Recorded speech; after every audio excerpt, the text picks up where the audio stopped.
नमस्कार दोस्तों, जैसा कि आप जानते हैं मैं हूं अजय कुमार राही, एक यूट्यूब चैनल क्रिएटर। तो दोस्तों, आपका मेरे चैनल और ब्लॉग में स्वागत है। तो दोस्तों, जैसा कि आप देख रहे हैं कि बरसात ने फिर से अपनी दोनों बाहें फैला दी है और प्यास बुझाने के लिए बूंदें धरती पर बरस रही हैं। बरसात का मौसम इतना अजीब सा होता है दोस्तों, यह सिर्फ पानी ही नहीं धरती पे बेशुमार देता, बल्कि इसके साथ साथ यह प्रकृति वो संगीत है, संगीत हम बोल सकते हैं, वो संगीत है जो सीधे हमारे दिल को छू जाता है। और पेड़ों की हरी हरी बिखरती और हरियाली हमारे दिल को छू जाती है। इसकी रंगत और पत्तों से टपकती ये पानी की बूंदें, ऐसा लगता है दोस्तों जैसे कि स्वर्ग और पूरी कायनात धरती पे उतर के आ गई हो। और दोस्तों, जब ये बरसात की ठंडी ठंडी पानी की बूंदें हमें छूती है तो मानो शरीर की सारी थकान पल भर में दूर हो जाती है। और तो दोस्तों, आज आपका मेरे इस ब्लॉग में स्वागत है। तो दोस्तों, जैसा कि आप देख ही रहे हैं कि बरसात का हाल, लेकिन दोस्तों ये भी एक बहुत बड़ा कड़वा सच है कि इस खूबसूरत सिक्के का एक दूसरा पहलू और भी है जिसे हम चाहकर भी नज़रअंदाज नहीं कर सकते। जहाँ यह बारिश बड़े बड़े मकानों में रहने वालों को सुकून देती है, वहीं सड़क किनारे झुग्गी झोपड़ियों में रहने वाले लोगों की रातों की नींद को छीन लेती है। तेज़ हवाओं के साथ गिरती ये बूंदें कभी कभी किसी गरीब की छत को छलनी कर देती है। और हाल है, आप तो देख ही रहे होंगे दोस्तों कि बारिश के जो कहर ज़मीन पे हुआ है वो आपके सामने ही है, मैं वीडियो में दिखा रहा हूँ। तो सड़कों पर भरा पानी, थमा हुआ ट्रैफिक और इस मौसम में अपने रोज़गार के लिए भटके वो मज़दूर हमें यह सोचने पर मजबूर कर देते हैं कि कुदरत की यह देन किसके लिए उत्सव है तो किसी के लिए मौत है। तो दोस्तों,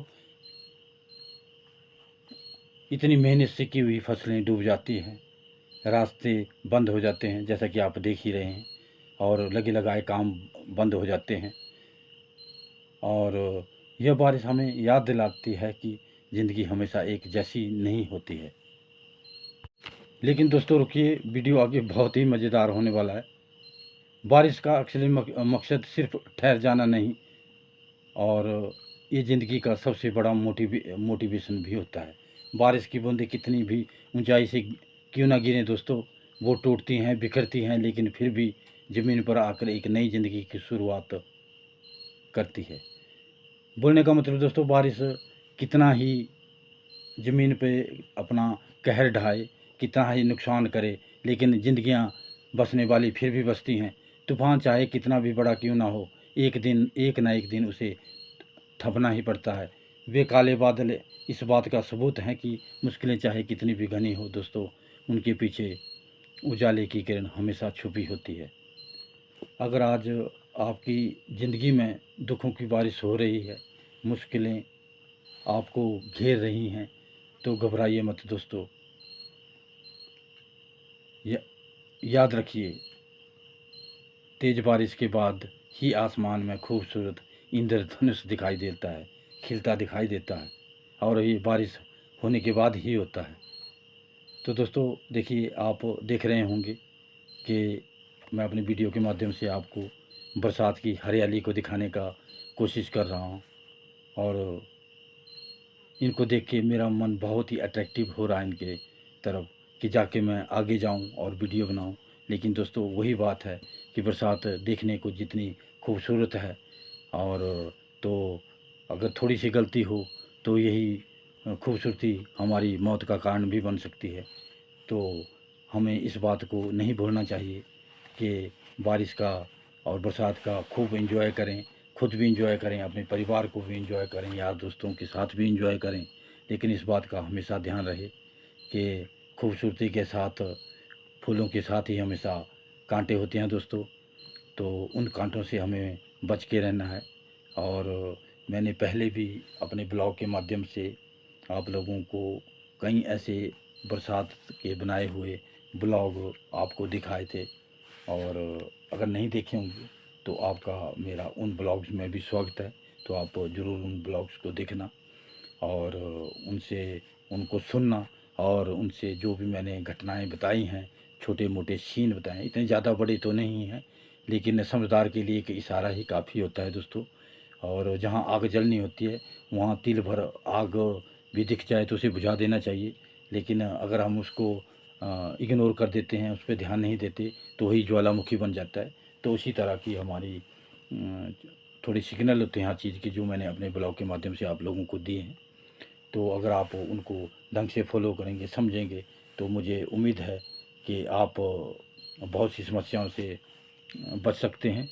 और अगर आप किसी समस्या से बच गए तो मैं समझूंगा कि मेरा इस ब्लॉग में किया गया प्रयास, किया गया स्ट्रगल कामयाब हो गया। तो दोस्तों, जैसे कि आप देख रहे हैं, देखो कितनी हरियाली छाई हुई है जगह जगह पे।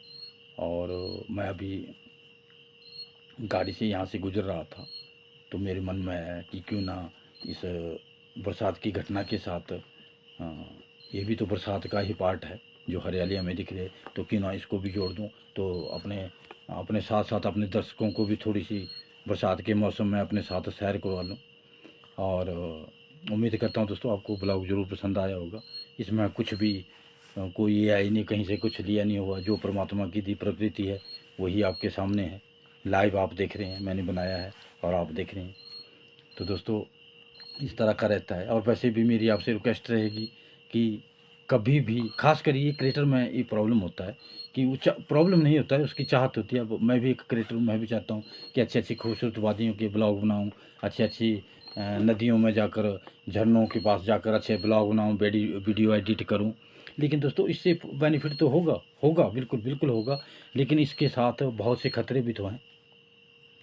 और इस तरह की हमें वीडियोज़ बनाने हो तो हमें ऐसे समय में जाना चाहिए जहाँ जिस जिस मौसम में इस तरह का कोई प्रॉब्लम, जैसे स्लाइडिंग वगैरह का, जैसे कि बरसात में होता है या फ्लड आ जाता है, इस तरह की प्रॉब्लम में ना हो। तो इस तरह का मौसम में ही हमें इस तरह का सोचना है चाहिए, प्लान करना चाहिए।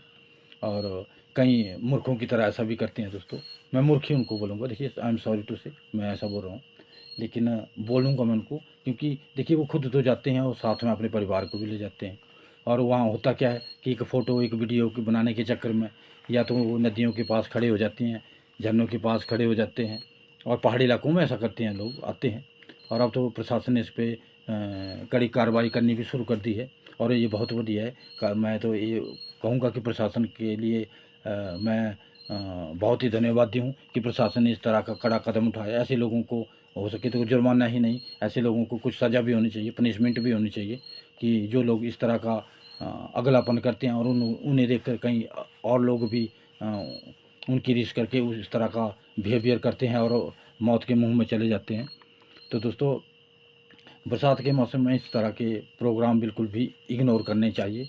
और हो सके तो जान है तो जहान है, और जान रही तो दोस्तों और भी मौसम आएंगे, और भी बहारें आएंगी, और भी बरसातें आएंगी, जो हमें क्या पता इससे भी अच्छे मौसम दिखाए या इससे बुरे दिखाए। ये तो गॉड नोज, भगवान ही जानता है, इसके बारे में तो कोई कमेंट नहीं किया जा सकता। लेकिन कहने का मतलब यही है कि बरसात के मौसम में हो सके तो कहीं भी पहाड़ी इलाकों की क्या बात की, मैदानी इलाके, देखिए आप मैदानी इलाकों में जाइए तो आजकल कितनी बाढ़ें आ रही हैं, नदियाँ ओवर हो रही हैं, कभी कोई पुल के पुल जा रहे हैं, शहर के शहर डूब रहे हैं। तो ये सारा यही है, प्रकृति बहुत बलवान है दोस्तों, और प्रकृति के आगे हम लोग कुछ भी नहीं है। लोगों के अंदर तो बड़ा ईगो होता है, मैं वो करूँगा, उसको ये भी पता नहीं कि हम एक फूंक के बराबर भी नहीं है। जब देख लीजिए आप, एक जब बारिश लगती है तो एक बिजली ही आसमान में कड़कती है, तो पूरी दुनिया समासोट हो जाती है। एक गड़गड़ाहट से ही तब टूट जाता है पूरी दुनिया का। तो अगर थोड़ा सा कुछ और ईश्वर कर दे तो हम क्या हैं, हम तो सूखे पत्ते की तरह दोस्तों उड़ जाएंगे, बिखर जाएंगे।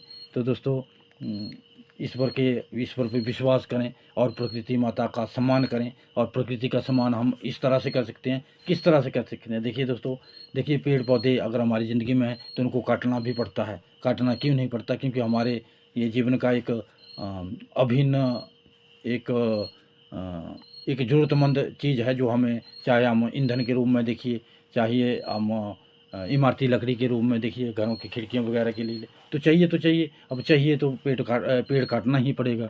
तो दोस्तों बोलने का मतलब है पेड़ काटिए, लेकिन जब आप एक पेड़ काटते हैं तो कम से कम 10 या 15 पेड़ और भी लगाइए। और मैं तो ये कहूँगा कि उससे कुल्हाड़ी या काटने से पहले सबसे पहले आप ये प्लान करिए कि पेड़ लगने, क्योंकि पर्यावरण की रक्षा करना बहुत ज़रूरी है, क्योंकि पर्यावरण ही हमें एक स्वच्छ ऑक्सीजन देता है। ऑक्सीजन ही हमारा जीवन है दोस्तों। सांस हमारा जो है वो हवा से चलता है, ऑक्सीजन से चलता है। तो ऑक्सीजन हमें पौधों के द्वारा मिलती है। जब पौधे नहीं रहेंगे, पर्यावरण सुरक्षित नहीं है, तो फिर प्रकृति सारी डिस्टर्ब हो जाती है। आपको पता है आजकल पढ़ा लिखा समाज है दोस्तों, पेड़ कटते जाएंगे तो बारिश होगी तो बाढ़ें तो आएंगी ही, क्योंकि बाढ़ों से बचाव में ये पेड़ पौधे हमारी बहुत ज़्यादा रक्षा करते हैं। आप देखें, साइंस को खोलिए, साइंस की किताब को खोलिए, आप वहाँ पे पढ़िए, बहुत से टॉपिक एक्सपर्ट ने डाले होते हैं कि पेड़ पौधे हमें स्लाइडिंग में हमारी कितनी ज़्यादा मदद करते हैं, ऑक्सीजन देने में कितनी ज़्यादा मदद करते हैं, हमें हमारा खाना पकाने के लिए ईंधन के लिए कितनी ज़्यादा हमारी मदद करते हैं। और भी औषधियाँ इनके छाल से, इनके पत्तों से निकलती है। तो उस तरह का व्यवहार हमारे लिए सही रहता है। तो आज